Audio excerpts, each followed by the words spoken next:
En la sala 2 está con nosotros Sergio Díaz Granados, presidente de la CAF, Banco de Desarrollo de América Latina, para hablar sobre las contribuciones de la CAF al desarrollo urbano sostenible e incluyente en la región. El doctor Díaz Granados, por su amplio recorrido en diversos cargos y funciones en el sector público y multilateral, nos ofrecerá una visión sobre la necesidad de desarrollar planes y modelos financieros que contribuyan a un desarrollo territorial eficiente e integralmente sostenible y la estrategia de la CAF al respecto. Adelante, doctor Díaz Granados. Deseo agradecer de manera muy especial la invitación de ProBogotá y de su presidenta ejecutiva, María Carolina Castillo, a participar en su conferencia anual 2021. Para CAF, Banco de Desarrollo de América Latina, es un placer estar en este evento tan importante para Bogotá, ciudad que hemos acompañado desde hace muchos años y con la que queremos continuar trabajando como un aliado estratégico fundamental. Considero que esta es una valiosa oportunidad para presentarles el enfoque general que desde CAF estamos proponiendo para un desarrollo urbano sostenible e incluyente para la región en el contexto de la pandemia y los retos que implica la mitigación y adaptación al cambio climático.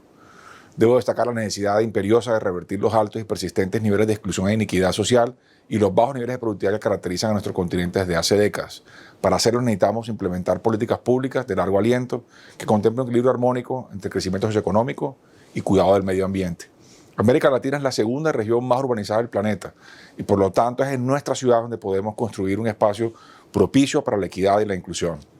Conocemos los efectos positivos que las urbes generan para lograr ese objetivo, pero también sabemos que cuando su desarrollo no es gestionado adecuadamente, estas pueden ser fuentes de contaminación, pérdida de biodiversidad, concentración de pobreza y escenarios de desastres causados por catástrofes naturales, entre otros. El crecimiento de la población y la urbanización en la región está afectando su capital natural y asimismo el cambio climático global presenta un desafío actual para nuestras ciudades. Durante las dos próximas generaciones, millones de personas en el mundo estarán en riesgo por el incremento de eventos extremos en magnitud y frecuencia, incluyendo el aumento del nivel del mar, mientras que otras tantas regiones serán expulsadas por el calor prolongado y sequía. Por lo tanto, muchas de las ciudades se verán afectadas severamente de manera directa o indirecta por estos efectos, en caso de que no se corrija significativamente el modelo de urbanización actual. Para definir las acciones que permitan revertir estas tendencias necesitamos concebir ciudades como ecosistemas que deben ser moldeados por interacciones equilibradas entre las dimensiones ambientales y socioeconómicas y que a la vez sea escenario de preservación y desarrollo sin que ninguna de estas prevalezca a costa del deterioro de las otras. Desde CAF, a través de nuestra iniciativa Ciudades con Futuro, que está alineada con la nueva agenda urbana, promovemos este enfoque a través de generación de conocimiento, estructuración de proyectos, financiamiento de proyectos con cooperación técnica, créditos, recursos de terceros, garantías, es decir, un marco importante de iniciativas. Destaco el liderazgo del presidente Duque y el ministro de Ambiente, Carlos Correa, por impulsar una agenda de biodiversidad, la cual nos permita avanzar en el cumplimiento sistemático de los compromisos internacionales sobre cuidado y protección del clima y la biodiversidad. CAF se ha unido a esta iniciativa como principal agencia implementadora en conjunto con el GCF dentro de Colombia. De manera que nos complace anunciarles que el próximo 1 de diciembre, junto con el Gobierno Nacional y la Alcaldía de Barranquilla, haremos el Foro Internacional hacia la conformación de las biodiversidades latinoamericanas, una red para crear un espacio vivo y dinámico en beneficio del desarrollo sustentable con la presencia de varios alcaldes de la región y quiero invitar nuevamente a Bogotá. Quiero aprovechar también esta ocasión para mencionar algunas iniciativas de nuestro trabajo en ciudades con Colombia y América Latina. En Montería, por ejemplo, el estudio de viabilidad para la construcción del parque urbano donde antiguamente funcionaban las lagunas de oxidación para el tratamiento de aguas residuales. En Barranquilla estamos apoyando la realización de los estudios y acciones necesarias para la recuperación del borde de la Ciénaga de Mallorquín y la urbanización ordenada de todo el área. En Guayaquil estamos apoyando la formulación del plan de gestión de espacios verdes de uso público y arbolado urbano de la ciudad y un plan inédito para las ciudades de nuestra región que impulsa una necesaria agenda de bosques urbanos. En Fortaleza, en Brasil, financiamos el programa Aldeia da Praia, con el objetivo de impulsar el potencial turístico y competitividad de uno de los destinos más importantes de Brasil. Y en Ciudad de Panamá, donde me encuentro, el programa de saneamiento de la ciudad y la Bahía de Panamá, que busca recuperar las condiciones sanitarias y ambientales del área metropolitana y la eliminación de contaminación por aguas residuales no tratadas. Quisiera ahora detenerme un poco en Bogotá, con la que tenemos una agenda importante de cooperación amplia y de larga data. En efecto, desde el año 2001 financiamos el programa de viabilidad, espacio público, red de bibliotecas y planteles educativos. En 2004 y 2005 la fase 2 del Transmilenio y en 2010 la fase 3 por un total de 312 millones de dólares. Y en 2007 le apoyamos el programa de rehabilitación y mantenimiento de la malla vial, así como el programa Bogotá una gran escuela por 50 millones de dólares. En cooperación y asistencia técnica, para mencionar algunos apoyos, estamos con la Secretaría de Movilidad de Bogotá para la contratación de un sistema de bicicletas públicas, biciestacionamientos, al Metro de Bogotá para la captura de valor asociado al espacio público y desarrollo urbano, y el programa Me Muevo Segura sobre inclusión de género en movilidad. Y actualmente acompañamos la implementación del plan de seguridad vial del motociclista, el programa de movilidad para población infantil, 100 pies niños primeros, y el laboratorio de innovación para facilitar los procesos de compra pública, así como iniciativas de transparencia. También estamos trabajando en un estudio que será referente en América Latina para Bogotá, caracterizar una perspectiva amplia de género, patrones de movilidad en la ciudad y generar recomendaciones y estrategias de intervención. Queremos continuar el trabajo con Bogotá en todos aquellos proyectos que sean estratégicos para su futuro. Y de forma particular deseo resaltar la importancia de impulsar los programas de inclusión social y de personas con discapacidad. Considera que esta es una oportunidad para brindarle una atención especial a esta población, así como para contribuir a la diversidad de nuevas ideas y crecimiento económico en la ciudad de Bogotá. Estimados participantes, yo quiero concluir estas palabras resaltando que para nosotros una ciudad con futuro en América Latina y el Caribe es una ciudad que encuentra un balance adecuado entre las dimensiones de inclusión social, productividad urbana y sostenibilidad ambiental. Tengo la firme convicción de que las ciudades son los motores claves para impulsar una región más inclusiva, más productiva y más sustentable. Por ello, redoblaremos todos nuestros esfuerzos para construir a CAF en el Banco Líder para el Desarrollo Sostenible de las Ciudades Latinoamericanas, el Banco Verde de la región y el Banco de la Recuperación de América Latina y el Caribe. Muchas gracias y éxitos en estas deliberaciones. Muchas gracias, doctor Sergio Díaz Granados, por su intervención. En este fragmento nos acompaña también el señor Rodolfo Anaya, presidente de Vanti, para hablar sobre transición energética y el papel del gas en ese proceso. Hola a todos. Muchas gracias a la doctora María Carolina, a su equipo y al Consejo Directivo de ProBogotá por haberme invitado a participar en este espacio. En línea con las iniciativas que les presentaron en la mañana de hoy, en la que ProBogotá está participando en temas de movilidad limpia y movilidad sostenible, y las que lidera nuestra alcaldía a través de la Secretaría de Medio Ambiente y Movilidad, del Plan de Acción Climática y el Pacto por la Calidad del Aire, quiero contarles en este espacio acciones y avances concretos para materializar el cumplimiento de estos propósitos. Por supuesto, relacionados con el gas natural. ¿Por qué? Porque el gas natural tiene tres características bien importantes. La primera, cuando se utiliza gas natural, se reducen más de un 50% las emisiones de CO2 que están en línea con esas metas que nos acaban de presentar. Segundo, porque cuando se utiliza gas natural, se reducen en más de un 99% las emisiones de material particulado. Y tercero, porque el gas es muy competitivo y ahí tenemos que tener ese balance costo efectivo de lo que implican esfuerzos económicos para conseguir esas metas ambientales versus la utilización de los recursos que tenemos. Y ya cómo hemos materializado muchos de estos avances y son tangibles. En el sistema de Transmilenio, en movilidad de pasajeros, ya hoy en día hay más de 1.800 buses dedicados a gas que están transitando en los corredores de Transmilenio. El próximo año deben entrar cerca de 800 buses adicionales. También hay otro tipo de flotas, hay flotas eléctricas, cerca de 500 buses que ya están y algunas pocas de diésel Euro 6. Pero ya con la entrada de estas flotas renovadas, principalmente a gas, recientemente Ecopetrol y la Universidad de los Andes pudieron evidenciar a través de mediciones cómo se han reducido estas emisiones de CO2 y material particulado que les acabo de comentar. Adicionalmente, no solo está en la movilidad de pasajeros, ya también hay evidencias y avances en Colombia y en nuestra región en movilidad de carga. Hay cerca de 590 tractocamiones ya moviéndose por todo el país dedicados utilizando gas natural, llevándole a todas las regiones estos beneficios de utilización de esta tecnología. Empresas como Amazon incluso ya han probado esta tecnología en otros países. Y es muy importante, ¿por qué? Porque tenemos recursos finitos. Por ejemplo, Transmilenio requiere unos aportes importantes de recursos de parte del distrito. En la medida que logremos con recursos limitados maximizar las metas ambientales, pues sería mucho más beneficio para todos nosotros. Adicionalmente, quiero contarles que hay, así como existieron leyes que impulsaron las energías renovables, las leyes de transición energética, hay una nueva ley de gas combustible. Esa nueva ley propende porque haya un nuevo desarrollo de nuevos usos del gas natural y trae incentivos específicos para acelerar estos proyectos de utilización del gas natural. Por ejemplo, en la movilidad, propende porque cerca del 30% de las nuevas flotas de pasajeros y de carga sean a gas natural.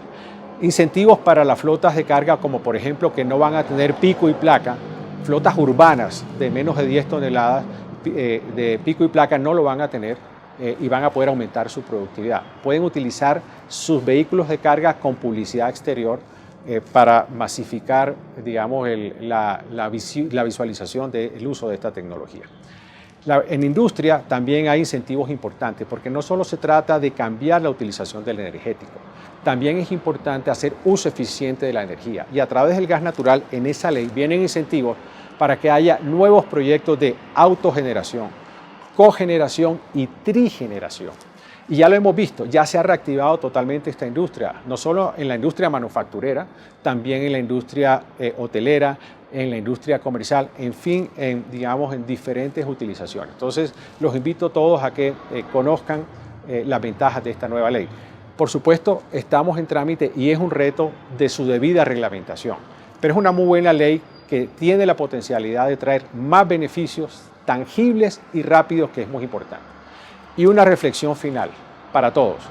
La sostenibilidad ambiental requiere sostenibilidad económica. Y el gas natural es la mejor opción para acompañar y complementar la transición energética en el largo plazo. Muchas gracias a todos. Reiniciar los planes pospuestos. Potenciar al máximo mis talentos. Abrazar a la familia. Empezar de cero. Crear nuevas conexiones. Generar empleo. Vivir nuevas experiencias. Cuidar mi salud y la de los demás. Disfrutar la vida al máximo. Al igual que tú, nosotros tampoco paramos de soñar. Por eso trabajamos todos los días para seguir construyendo juntos un mejor futuro, lleno de esperanza y bienestar integral para todos. Compensar. Lo mejor de lo que hacemos es para quien lo hacemos. Seguimos en la Conferencia Anual de ProBogotá 2021, Planificación Avanzada, Seguridad y Competitividad. Los invitamos una vez más a visitar nuestra muestra comercial, aprovechar el networking a través de nuestra plataforma si aún no lo ha hecho. Recuerde que en la franja superior derecha de su pantalla lo podrá activar. Asimismo, le recordamos que entrando a cada stand en el módulo Rueda de Negocios podrá agendar sus citas personalizadas. Y para seguir ahondando en los temas de empleo y desarrollo, a partir de este momento tendremos en la sala número 1 el panel Oportunidades Inclusivas para el Empleo y la Movilidad Social. Y en la sala 2 estará el panel Encuentro con la Ciudad. Ambos paneles integrados con personalidades de primer nivel, expertos en cada uno de los temas. Luego de la pandemia y en una sociedad como la colombiana, la ciudad y el espacio público son el escenario de la manifestación y el encuentro social. Su adecuada apropiación por parte de los ciudadanos presenta una oportunidad para fomentar la cohesión social, la autodeterminación y la construcción colectiva de identidad y felicidad. Conversaremos alrededor de las posibilidades de desarrollo y acercamiento de los ciudadanos a la estructura ecológica, sobre igualdad urbana, transición a la movilidad sostenible y la función del sector privado en la generación y repotencialización del espacio público. Saludo a la periodista Joana Amaya, moderadora de este panel, quien nos presentará a los expertos sobre este tema. Buenos días, Joana. Hola, ¿qué tal? Muy buenos días. Bueno, bienvenidos a este encuentro. Gracias a todos por acompañarnos y una vez nos volvemos a encontrar más aquí a través de ProBogotá con estos foros que lo que buscan precisamente es una charla para saber qué es lo que está pasando en la ciudad, cómo podemos mejorar el entorno, cómo podemos mejorarnos para encontrarnos en diferentes puntos. Y en esta ocasión vamos a hablar en este panel sobre Encuentro con la Ciudad, así se denomina. Pues precisamente lo que se busca es reafirmar por qué la calle, por qué esos lugares, esos espacios públicos, pues simplemente se convierten en ese punto de encuentro para las familias, para los compañeros de trabajo, para las parejas, pero también es un lugar que se ha olvidado mucho. Es un lugar que a veces ni siquiera lo estamos ocupando después de la pandemia. ¿Por qué? El síndrome post-pandemia de quedarnos en la casa más bien encerrados y ya no aprovechar esos lugares que tenemos en las ciudades.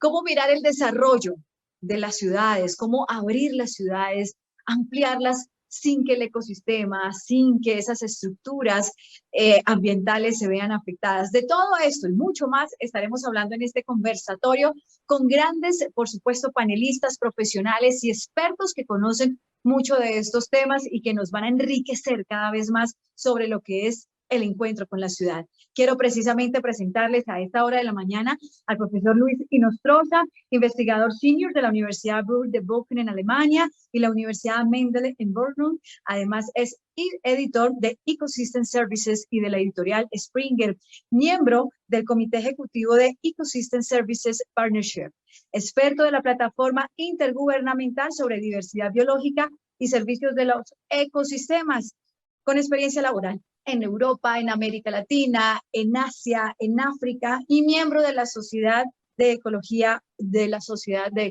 Urbana, miembro colegiado del Royal Institute de Arquitectos Británicos. Quiero saludar al profesor Luis Inostroza. Profesor, hola, muy buenos días. Muy buenos días, Joana, encantado de saludarte. Bueno, pero ¿qué podemos decir precisamente sobre este panel? ¿Qué se le viene a la cabeza cuando decimos encuentro con la ciudad? Bueno, justamente ver personas, entonces la paradoja es que estamos en una plataforma virtual, ¿no? Qué ganas de poder hacerlo en vivo y en directo. Claro que sí, eso es precisamente uno de los puntos que vamos a analizar y que vamos a conversar y de que vamos a mirar esa expectativa que hay de volvernos a encontrar con la ciudad, pero que todavía seguimos encerrados porque nos toca o porque definitivamente así lo queremos seguir haciendo. Pero de eso más adelante, profesor Luis Inostroza, porque ahora quiero darle la bienvenida a la profesora también Diana Wiesner, directora de la Fundación Cerros y Arquitectura y Paisaje en Bogotá. Ella es arquitecta de la Universidad de los Andes aquí en Colombia, cursó un posgrado en planificación del paisaje en la Universidad de Buenos Aires, una especialización en planeación urbana en Tokio y bueno, destacada por dirigir su propio estudio Arquitectura y Paisaje. También a ella, Diana, hola, muy buenos días y gracias por acompañarnos. Gracias, buenos días a todos, Luis, un gusto estar contigo nuevamente. Un gusto también. Bueno, Diana, la misma pregunta. Cuando hablamos de encuentro con la ciudad, ¿qué es lo primero que se te viene a la mente? Bueno, pues hemos estado en un tiempo de una vulnerabilidad compartida y la calle es el lugar fundamental, el espacio, digamos, de expresión de lo público, de lo político, del encuentro. Entonces los encuentros pues son fundamentales en términos de la sociabilidad de las personas, de la calidad de vida.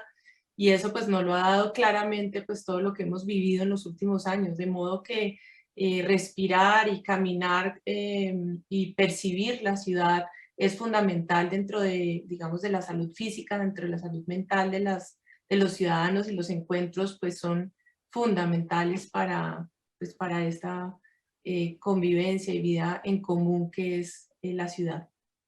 Pues así es, Diana, Luis y a todas las personas que están conectadas a esta hora de la mañana, bienvenidos. Soy Joana Amaya, moderadora de este panel, presentadora de Noticias RCN y jefe de emisión de Noticias RCN. Quiero compartir con ustedes precisamente esto, el encuentro con la ciudad. Y esta pregunta con la que quiero arrancar es para Luis. Luis, ¿realmente estamos aprovechando esos espacios después de la pandemia?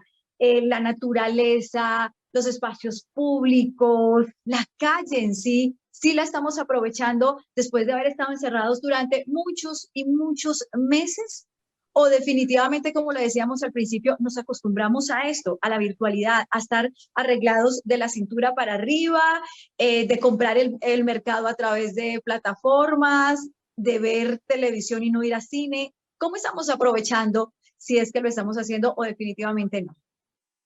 Mira, interesante pregunta.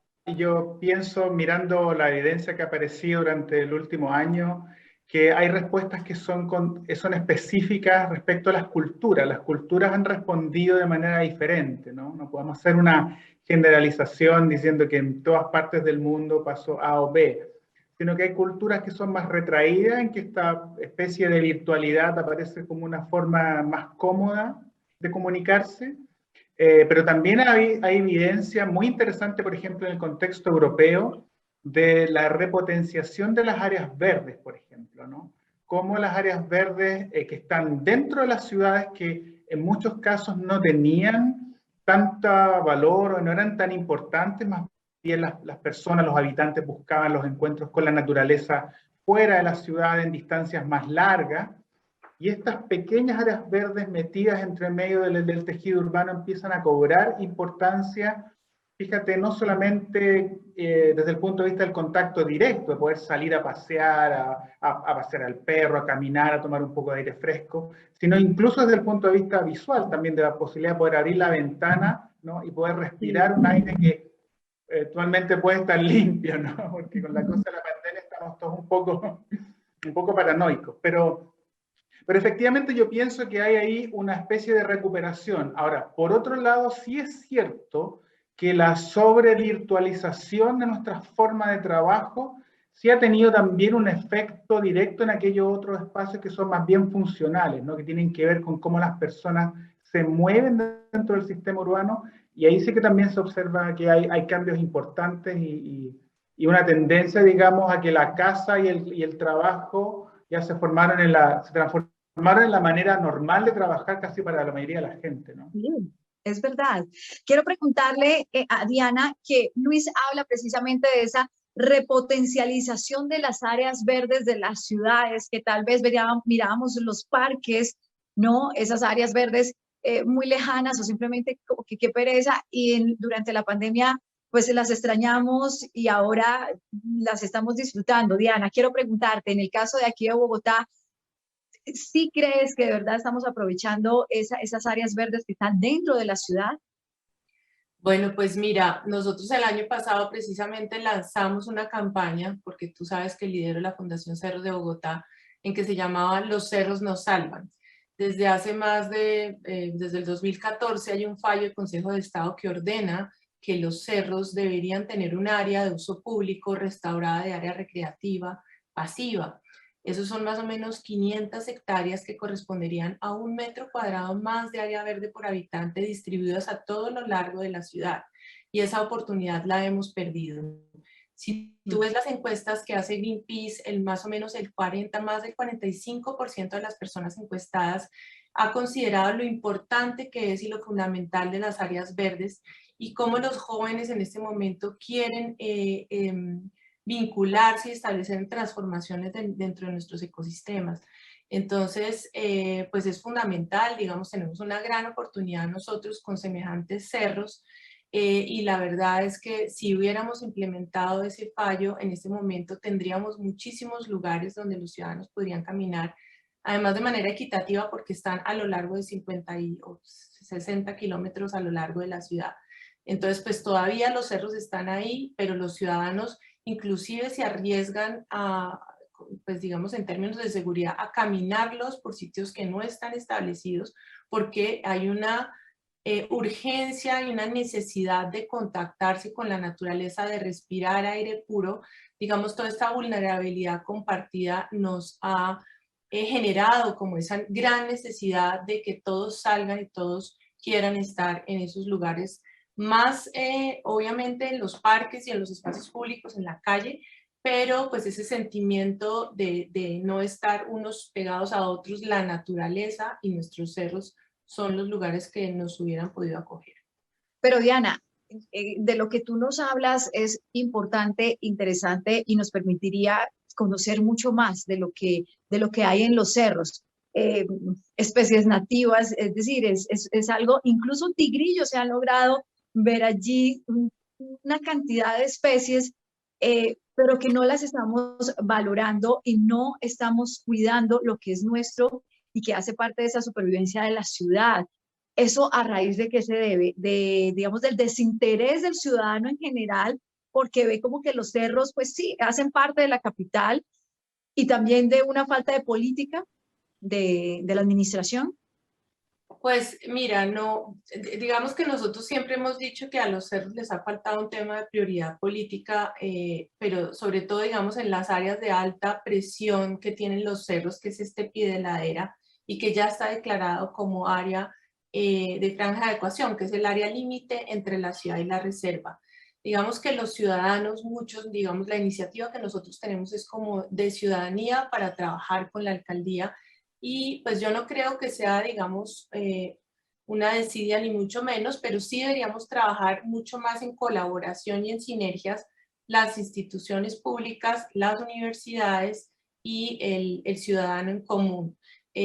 Porque de hecho pues nosotros lo estamos haciendo en una pequeña reserva que ponemos al uso público, estamos haciendo restauración ecológica, creamos un vivero para que tenga la biodiversidad específica de los cerros, porque eso no se está haciendo, y realmente sí queremos pues que las iniciativas ciudadanas sean reconocidas, que todo esto realmente se puede hacer. Digamos, hay un fallo, no está cumplido, pero todavía se puede hacer y se han empezado a hacer cosas. Pues de parte de la alcaldía se han iniciado a hacer cosas, entonces yo creo que es un tema de generar sinergias y estrategias también público-privadas. Nunca es tarde. Bueno, Luis, quiero preguntarte de un tema que puede llegar a ser muy espinoso aquí en Bogotá, y yo sé que también en otras ciudades, y es el desarrollo de la ciudad. ¿Cómo puede lograr ese equilibrio con la protección del medio ambiente, Luis? Nosotros acá tenemos proyectos de ampliación de Bogotá por la salida hacia el norte, pero hay un humedal. Los ecologistas con toda la razón dicen hay que proteger el humedal, pero también quienes piensan en ampliar la ciudad, en que tiene que crecer porque Bogotá está creciendo y tiene que lograrlo, y también con toda la razón dicen tenemos que lograr ese equilibrio entre la protección y el desarrollo. ¿Cómo se logra eso, Luis? Mira, muy interesante tu pregunta, y tomando un poco también lo que comentaba Diana, si uno lo mira con un poco más de perspectiva histórica, nosotros hemos heredado una forma de entender la naturaleza y de relacionarnos con la naturaleza en que el hombre está separado, o sea, la sociedad está por una parte y la naturaleza está en otro sitio y externo, donde la sociedad ataca a la naturaleza, ¿no? Y esta separación es la que hoy día, por ejemplo, determina nuestras decisiones. Nuestras decisiones hoy día son fundamentalmente decisiones de tipo económico, monetario, por decirlo de una forma, ¿no? Y es la que está detrás de todos los procesos de deterioro ecológico que existen. Ahora, lo que yo te comentaba hace un rato, que la gente empieza a revalorar, es una cosa generacional y que está produciendo un cambio de paradigma. ¿Y cuál es ese cambio de paradigma? El darse cuenta que nosotros no podemos estar fuera de la naturaleza. Vale decir, nosotros mismos somos naturaleza. Lo que quiere decir es que cada acción que tú haces entonces al entorno es una acción que inevitablemente vuelve sobre ti mismo. Ahora, eso desde el punto de vista filosófico. ¿Cómo tú eso lo pones sobre la tierra en acciones concretas como las que tú me preguntas? Para eso nosotros utilizamos el concepto de servicios ecosistémicos. Los servicios ecosistémicos es hoy día una disciplina científica amparada en la ecología económica, que permite hoy día cuantificar los beneficios que tú recibes de la naturaleza cuando la naturaleza funciona de manera sana, y que hoy día en los marcos actuales de desarrollo inmobiliario o de evaluación económica o de política monetaria de los países, por ejemplo, que miden el Producto Interno sin considerar la riqueza natural, por ejemplo, solamente cuando está destruida la cuentan, que permite entonces ajustar y poner sobre la mesa cuáles son las cosas que tú ganas y cuáles son las cosas que tú pierdes, y de esa manera poder informar a la ciudadanía para la toma de decisiones. Porque hay una cosa que es muy importante aquí tener clara, y es que las decisiones son siempre políticas. Pero para tomar buenas decisiones, tú necesariamente debes estar bien informado de cuáles son los pros y cuáles son los contras de las acciones que se prevén hacia el futuro. Y que la gente también tenga la oportunidad de decir qué es lo que quiere. Porque hay sectores, y tengo que hablarlo como periodista, hay sectores que toman partido para defender lo uno o lo otro, pero en la mitad está finalmente el ciudadano. Claro, pero si me permites una pequeña aclaración, como te mencionaba, cuando tú lo bajas, este marco sobre la tierra, digamos, sobre el caso concreto, siempre se trata de evaluaciones. Por ejemplo, en el caso, no es que un proyecto determinado va a destruir un humedal. Depende de cómo se evalúan, depende de cómo se miden los flujos de beneficios y cuáles son las estructuras de compensaciones que se puede poner contra esa intervención. Y esas son acciones que son bien concretas, que se pueden informar y que dejan de ser ideológicas en ese momento, ¿te fijas? Sino que son realmente decisiones sobre alternativas de desarrollo que han sido adecuadamente valoradas desde el punto de vista de cuánto la naturaleza contribuye a nuestro bienestar. Diana, ¿qué piensas de lo que nos dice Luis cuando dice que nos falta evaluar ese cómo sobre estas alternativas de desarrollo sin afectar los ecosistemas, sin afectar el medio ambiente? Sí, precisamente quería meter la cucharada porque pues efectivamente hay un tema que es el que manejamos nosotros en el diseño, en ecología urbana, en el que trabajo yo, y son las soluciones basadas en la naturaleza.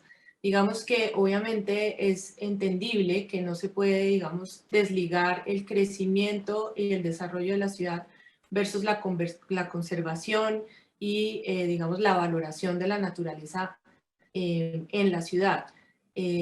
Como bien lo dice Luis, la ciudad es un ecosistema, nosotros hacemos parte de la vida y es el hábitat que creamos como seres humanos. Pero digamos que con el tiempo nos hemos dado cuenta que hemos hecho actuaciones o que la ciudad se ha creado, digamos, más en términos funcionales de la economía, de la movilidad y el transporte, pero no se había tenido en cuenta, digamos, toda su estructura ecológica, sus ecosistemas, y hoy en día pues nos estamos dando cuenta digamos, de esos resultados y lo hemos reevaluado y hay, digamos, ya formas de hacer ingeniería, de hacer arquitectura, de diseño y de estrategias que están basadas en los ecosistemas. Entonces, digamos, es una manera de hacer las cosas distinto. No quiere decir que las vías no tengan que seguir adelante, pero tienen una manera respetuosa y una manera de hacerse evaluando, digamos, los impactos, no como antes que se hacían evaluaciones de impacto ambiental y simplemente se hacía la vía, sino que realmente se haga conscientemente y, por supuesto, teniendo en cuenta las comunidades que valoran ese lugar, porque muchas veces, pues, las decisiones las toman técnicos o se toman y no se tiene en cuenta, digamos, esa valoración que lo llaman geografía emocional, digamos, del paisaje, y pues es fundamental tener en cuenta lo que la gente siente, ha vivido, valora de esos lugares. Entonces, digamos, son mayores variables, no lo hacen, digamos, por decirlo así, tan eficiente como se hacía simplemente pasar un puente de cualquier manera, sino que tiene que haber unas concertaciones, pero son viables las dos cosas. Claro que sí, lograr ese equilibrio sí se puede hacer sin totalizar, sin decir no se puede hacer tal proyecto, o sin totalizar, sí, arrasemos con todo. Entonces, esta es una gran conclusión que nos dejan estos dos grandes expertos, Luis y Diana, sobre estos proyectos urbanísticos, pero también la protección del medio ambiente. Quiero pasar y hablar de un tema que se ha convertido importante, pero también de moda, pero también una solución para muchas familias, deporte, y es movilizarnos en bicicleta en las ciudades, en la calle, para ir a trabajar. La bicicleta dejó de convertirse en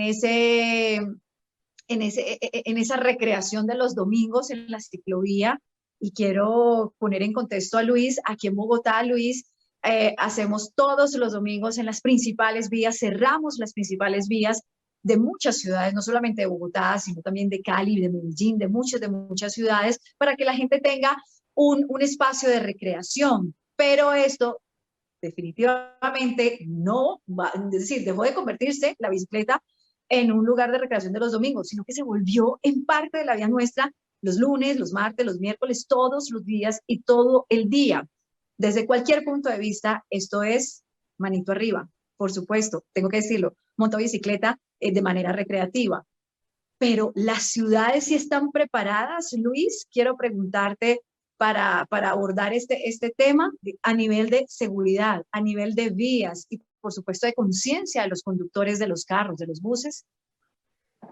Bueno, depende del contexto, de nuevo, donde lo miras, ¿no? Probablemente uno de los ejemplos que a uno siempre se le viene a la mente, más país con el que colaboro mucho y que visito muchísimo, es Holanda, Tú sabes que la sede del Ecosystem Services Partnership está, de hecho, en Wageningen. Tengo que ir regularmente a Holanda. Y fíjate que tú notas ahí que el tema de la bicicleta, por supuesto que está la ciudad completamente estructurada en función de la prioridad al modo bicicleta, pero también es una cosa de actitud, porque no vamos a decir que es una ciudad, que son ciudades con clima agradable, ¿no? ¿Sabes? Es frío, llueve con viento, que entonces la lluvia te golpea en la cara, ¿no? Y a veces te mojas entero y tú ves a la gente siempre está con actitud positiva y disfruta el momento cuando sale de la oficina, sale de la casa, se monta en la bicicleta y se va, ¿no? Hoy día es el único país que tiene, cuando tú analizas la cantidad de viajes por modo de transporte, donde la mayoría de los viajes se hacen en modo bicicleta. O sea, esa batalla en el fondo, y en un clima, como te digo, adverso, está demostrado que se puede dar. Ahora, fíjate que desde el punto de vista, son tantas las razones, pero ni siquiera mencionar la salud, ¿no? Porque vamos que cómo te contribuye a la salud el hecho de poder hacer ejercicio en bicicleta todos los días. Pero fíjate que desde el punto de vista económico, también es un sinsentido el tema del automóvil. Hay un estudio hecho hace 2 décadas, ya un estudio bastante antiguo, en que se contabilizaron todas las horas que tú gastas en automóvil, más todas las horas que tú gastas en limpiarlo, en trabajar para pagarlo, etcétera, y se dividió por la cantidad de kilómetros promedio, esto es en Estados Unidos, promedio que la gente utiliza el auto por año. Y fíjate que la relación daba 4,5 kilómetros por hora. 4,5 kilómetros por hora es la velocidad que tiene una persona caminando. Claro.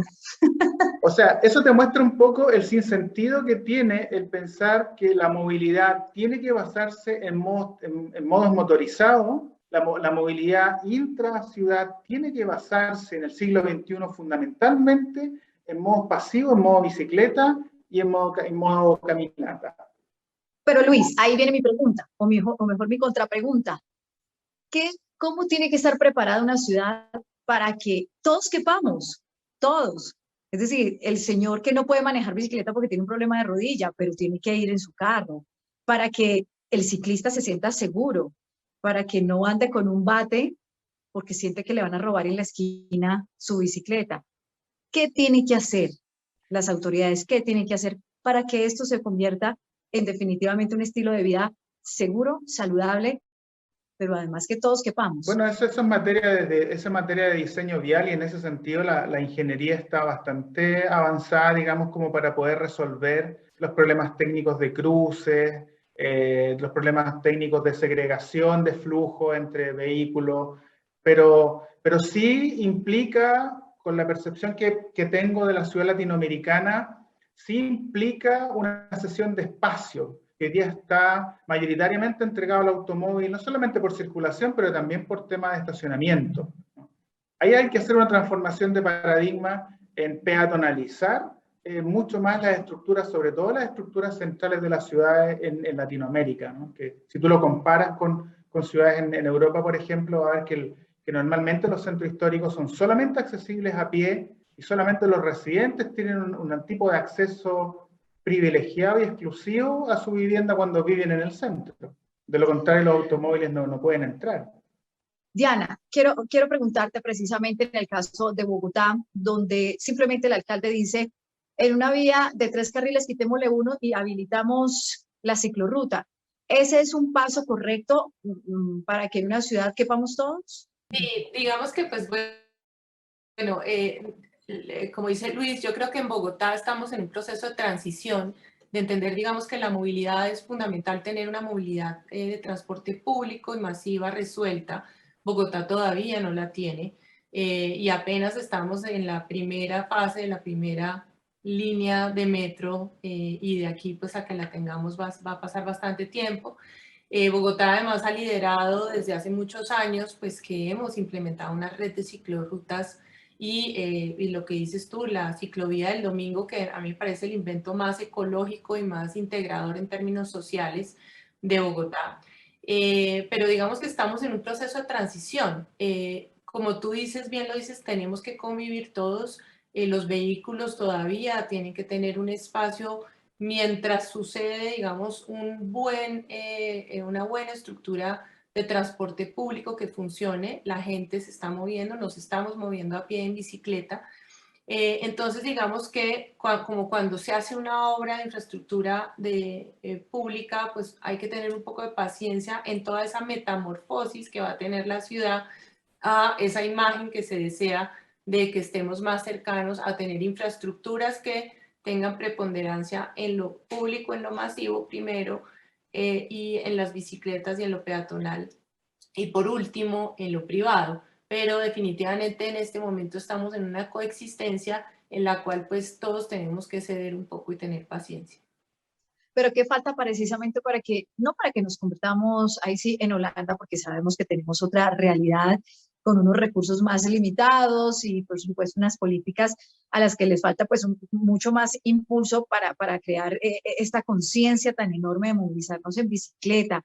Pero ¿qué le falta a Bogotá realmente para tener una cultura de ese ciclista que sale seguro, tranquilo, el conductor que ve con agrado al ciclista cuando pasa por el lado de su ventana y no a echarle el carro, o peor aún, el ciclista que dice pase por encima porque es que yo tengo derecho a pasar por con el semáforo en rojo porque sí?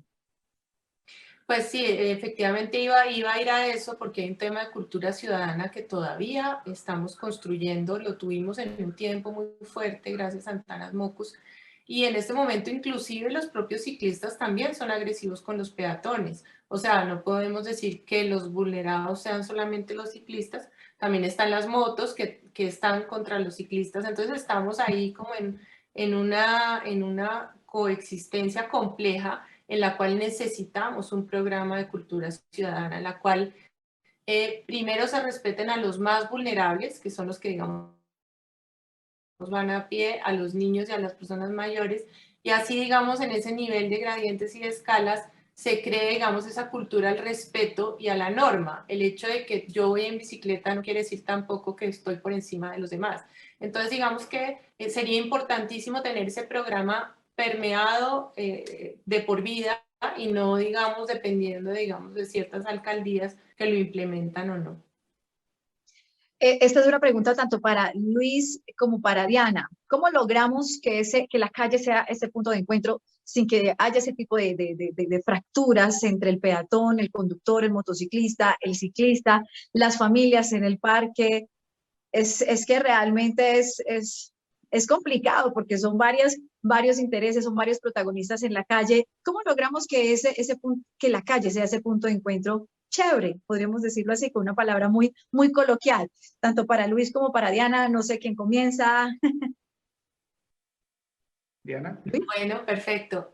Pues mira, yo conectando con lo que acabo de decir, creo que si uno diseñara las ciudades para los niños y para los abuelos, estaríamos haciendo una ciudad supremamente amable, porque son las personas, digamos, más vulnerables.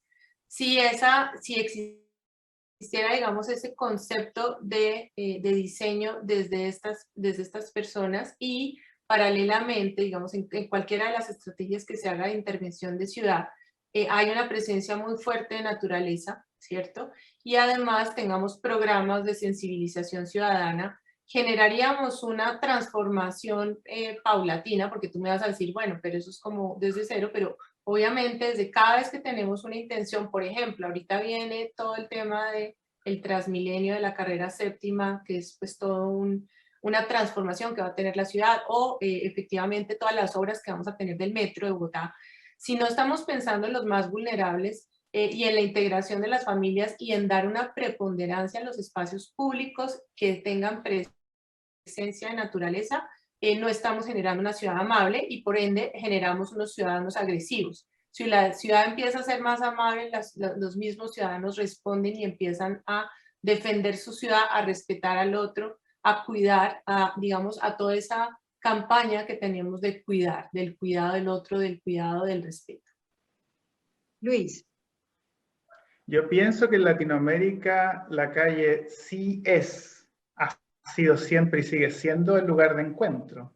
Ahora, uno tiene, por supuesto, percepción de ciertos problemas, cómo se puede mejorar, etcétera, etcétera, pero eso es el producto natural de nuestra cultura. Nuestra cultura latina se encuentra en la calle. Yo te puedo poner el contraejemplo. Tengo que manejar mucho en Europa y al principio manejaba mucho entre la República Checa y Alemania. Sí. Entonces me llamaba mucho la atención, ya no me llama tanto la atención, me acostumbré, que tú en la República Checa tú manejas y vas pasando pueblo tras pueblo, 500 personas, 1000, 3000, 5000 personas, vas pasando a la hora que tú pases y no ves gente. No hay gente, ¿sabes? Bueno, esas ciudades no tienen una plaza central como la que tenemos nosotros. Hay un sitio que lo llaman plaza, pero cuando tú vas en la intersección de ciertas calles y miras y no hay nadie. ¿Qué es lo que pasa ahí? Ellos tienen una cosa cultural de hacer su vida al interior de las casas y de una manera muy íntima y muy separada, digamos, del resto. No hacen vida pública en la calle. Entonces, cuando tú ves esa realidad, luego vas a Latinoamérica, te parece que las calles están efervescientes de actividad y que la gente más o menos hace su fiesta ahí, ¿no? Pero claro, por supuesto que se puede mejorar. Sí, por supuesto, y yo creo que es un aporte importante el decir, empecemos a crear conciencia de que todos cabemos, sin lugar a dudas, aquí y en cualquier ciudad. Hemos hablado a lo largo de esta charla de la necesidad de las políticas públicas, de una necesidad de una administración distrital, no solamente de Bogotá, sino de cualquier ciudad, pero quiero preguntarles la importancia de la empresa privada a la hora de plantear ese sentido de pertenencia y de crear espacios amables para los más vulnerables, crear espacios que de verdad sean donde todos quepamos. La importancia de esas construcciones de la empresa privada para que la calle sea amable, para que sea un lugar de punto de encuentro. Luis. Bueno, el rol de la empresa privada, di una charla hace como 3 semanas en Bogotá, exactamente con la misma pregunta. Y en realidad es fundamental porque son los agentes primarios del desarrollo en el fondo, ¿no? O sea, no es, el Estado normalmente siempre aparece detrás con sus normas, sus reglas, que normalmente vienen además a extiempo, ¿no? Atemporales, no llegan en el momento en que deberían llegar.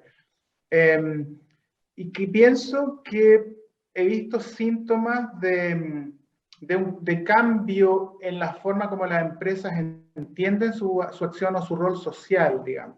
Ahora, el problema para que eso realmente produzca el cambio en las ciudades que queremos ver es que todavía muchas veces se ponen los intereses económicos particulares sobre la mesa más que el interés o el bienestar colectivo en el fondo. Yo creo que ahí todavía nosotros tenemos que ser capaces de avanzar. Colombia ha hecho algunos experimentos de recuperación de plusvalías, por ejemplo, que son instrumentos económicos que permiten lograr un mayor balance entre los beneficios que produce un desarrollo que a veces llega solamente a unos pocos, ¿no? Y la necesidad de hacer una ciudad que sea más pluralista, ¿no? Lo que se llama en el discurso hoy día el derecho a la ciudad, en el fondo, ¿no? La ciudad es el espacio que produce los beneficios de la civilización humana, y por supuesto que esos beneficios deberían estar al alcance de todos. Y eso, sin el compromiso de la empresa, no va a ser posible de conseguir. Sí, importante. La ciudad de todos, un espacio para todos. Diana. Bueno, a mí sí me parece fundamental siempre tener en cuenta hacer alianzas público-privadas. De hecho, por ejemplo, por ponerles el ejemplo preciso de los cerros que tienen digamos, un nivel complejo de gobernanza por la cantidad de instituciones y entidades que tienen competencia sobre ella, si tuviéramos, por ejemplo, una gerencia público-privada en la cual se tuviera una única visión sobre este ecosistema y la relación, digamos, con la ciudad, y se manejara de manera eficiente como si fuera con una empresa privada, pero obviamente con asiento de todas las entidades del Estado. Ese tipo, digamos, de que la naturaleza o la ciudad o las calles estén gestionadas por una red de gobernanza multinivel, no solamente o que sea o totalmente pública o totalmente privada, sino que exista esa coexistencia de manera que haya un equilibrio mayor en el cual además haya un reconocimiento y una valoración de las iniciativas ciudadanas que están haciendo muchísimo por la defensa de la calle, por la defensa de la naturaleza, por el equilibrio, y que, digamos, esas voces también tienen que ser tenidas en cuenta. Entonces, me parece pues fundamental incluirlo dentro de la agenda pública. Pues Diana, a Luis, a esta hora de la mañana, pues ya empezamos a cerrar este conversatorio de la importancia de la calle. Lo decíamos ahora, el aporte tan valioso que puede llegar a ser el de la empresa privada, como lo planteaba Luis, y por supuesto ahora, Diana, esas alianzas público-privadas que no se pueden totalizar. No podemos dejar todo en manos de los gobiernos, pero tampoco la empresa privada pensar de manera unilateral, sino también pensando en que todos cabemos en una ciudad, perdón, y que todos debemos mirar hacia un solo objetivo, y es poder disfrutar de esos espacios públicos, de poder disfrutar de la calle y que se convierta en ese lugar de encuentro. Conclusiones importantes, lo que ustedes han planteado en esta mañana, la importancia de la empresa privada, los trabajos y los proyectos de los gobiernos distritales y, por supuesto, lo más importante, el sentido de pertenencia de los ciudadanos, de querer compartir, de querer disfrutar, pero también de cuidar. Eso yo creo que es lo más importante, de cuidar en donde vivimos, la esquina del barrio, el parque que tenemos al lado. Eso es clave. Conclusiones por parte de ustedes, panelistas, expertos sobre esto, para dejarle a Bogotá y por supuesto para dejar en este conversatorio esos puntos a los que hay que seguirle poniendo en la mente y seguir mirando. Diana, Luis, empiezo para cerrar contigo las conclusiones de este conversatorio. Bueno, el mensaje el mensaje anterior ya lo di, ¿no? Hay que ser capaz de reconocer y poner en nuestra estructura de valores desde el punto de vista público y privado la contribución fundamental de la naturaleza a nuestro bienestar. Y en ese sentido, yo como científico, y además científico cuyo objeto de estudio ha sido siempre la ciudad, destacar el aporte fundamental que puede hacer hoy día la ciencia a la elaboración de políticas públicas. La elaboración de políticas públicas todavía en el tema de desarrollo urbano está lamentablemente todavía lejos de la contribución científica y amparada en visiones que todavía están ancladas en el siglo XX. El siglo XXI es el siglo de la ciencia, la pandemia ya lo demostró, sin ciencia la humanidad no tiene alternativa de futuro, y esta respuesta también existe en la ciudad. Entonces, mi reflexión final es que podamos, de alguna manera, articular el desarrollo científico con la elaboración de políticas públicas para una ciudad más sostenible. Gracias, Luis. Diana. Yo hablaría como de 3 puntos. Uno, que tenemos que siempre pensar en unas ciudades que sean mucho más equitativas en términos de la distribución y de la oferta a la mayor cantidad de personas. No solamente en indicadores de medición cuantitativos, sino de calidad, que eso es fundamental en términos humanos, ¿cierto? Esa oferta recreativa, los programas, que se potencien esos lugares de manera equitativa a la mayoría. Por otra parte, que se promueva una valoración pública de la biodiversidad, es decir, que entendamos que estamos en un contexto de naturaleza y la naturaleza nos provee demasiados servicios y demasiados beneficios en todos los sentidos a nosotros como seres humanos.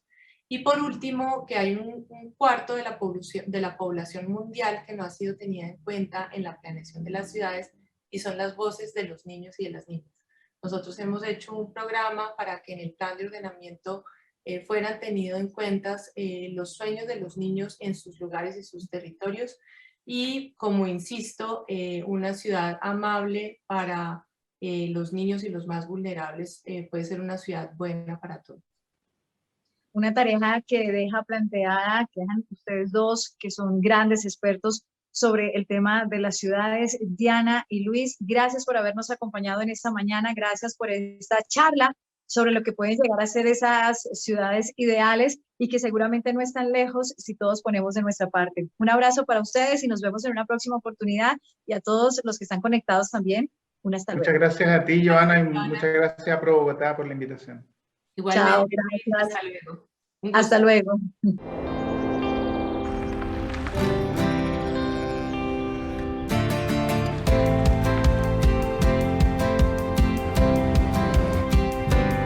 Cuando Cuando manejas con gas natural vehicular, haces sostenible el medio ambiente y la economía de Colombia.